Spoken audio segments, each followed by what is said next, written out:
Hi friends, இன்றைக்கி நம்ம பார்க்க போகிற ரெசிபி ப்ரான் ரோஸ்ட். அது எப்படி செய்யலான்னு பார்க்கலாம். அதுக்கு தேவையான பொருட்கள்: வெங்காயம், தக்காளி, ப்ரான், பச்சை மிளகாய், கருவேப்பிலை. சின்ன வெங்காயம் இருந்தால் இன்னும் டேஸ்ட்டாக இருக்கும். அதுக்கப்புறம் மஞ்சத்தூள், மிளகுத்தூள், ஜீரகத்தூள், மிளகாய்த்தூள், மல்லித்தூள் இதெல்லாம் தேவைப்படும். இதெல்லாம் கொஞ்சம் எடுத்துக்கோங்க. அப்புறம் புளி கொஞ்சம் ஒரு பாத்திரத்தில் ஊற வச்சுக்கோங்க. ஒரு நெல்லிக்காய் சைஸுக்கு ஊற வச்சா போதும். அப்புறம் ஸ்டவ் ஆன் பண்ணி ஒரு பாத்திரத்தில் கொஞ்சம் எண்ணெய் விட்டுக்கோங்க.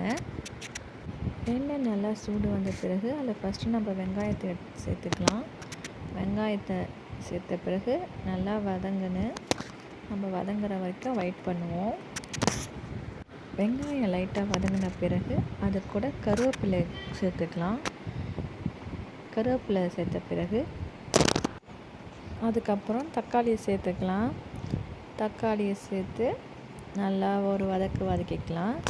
தக்காளி சேர்த்த பிறகு பச்சை மிளகாய் கூட சேர்த்துக்க போகிறோம்.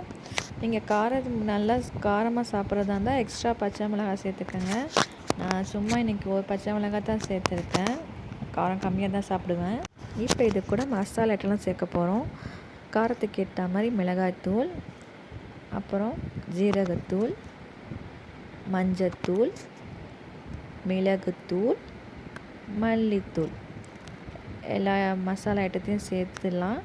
கூடவே நம்ம இறாலையும் போட்டு ஒரு வதக்கிக்கலாம். கூடவே போட்டால் தான் இதில் மசாலா ஐட்டம்லாம் ஏறும் அந்த இறால். அதனால தான் நம்ம இந்த ஸ்டேஜில் நம்ம போட்டுறோம்.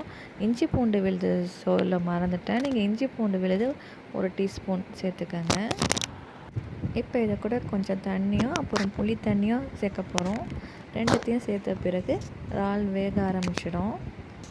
இறால் சீக்கிரமாகவே வெந்துடும். ரொம்ப நேரம் வேக வச்சா அது அப்படியே அழுத்தமாக போயிடும் சாப்பிட்றப்ப. அப்போ சாஃப்டாகவே இருக்காது. இதே மாதிரி இறால் சுண்டி கிரேவி மாதிரி வந்துடும்.